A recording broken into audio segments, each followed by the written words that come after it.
I don't know, sometimes as I'm watching a movie or reading a book, as it's going, you think, what in the world is this about?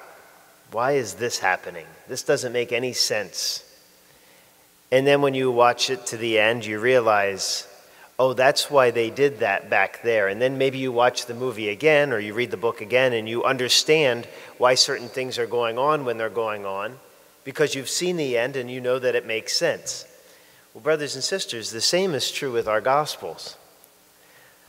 When we read these stories without the idea of what happens at the end, without the idea of the resurrection, these stories are good stories. They're very nice. The people at first thought he was a prophet after he fed the thousands on the mountain there with just some bread and fish. They thought he was a prophet. They also wanted to carry him off and make him a king. They had no idea what was coming at the end.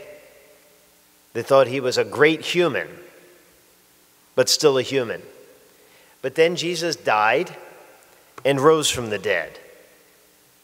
And now we can look back as we read this story now in the Easter season with the understanding of what happened at the end. Oh my gosh, he rose from the dead. He is not a prophet. He is not a king.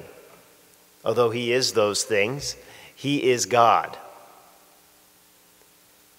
And that changes everything. These miracles were not done just to feed people. They were done to show us that he is God.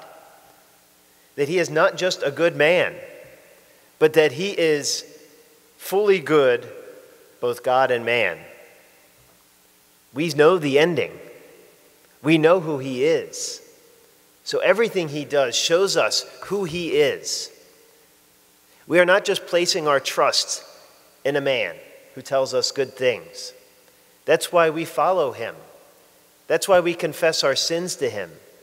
We are not God ourselves. We have not placed our trust. We have not given our life over to a man. We have given it over to God. And so, let us trust that when we follow him, that when we live this life, these are not options that we follow, options of a good king or a good prophet, but the truth of God who tells us the mysteries of heaven and then gives them to us on this altar. That is why we follow him. He is God forever and ever. Praise be Jesus Christ, King of the universe, now and forever.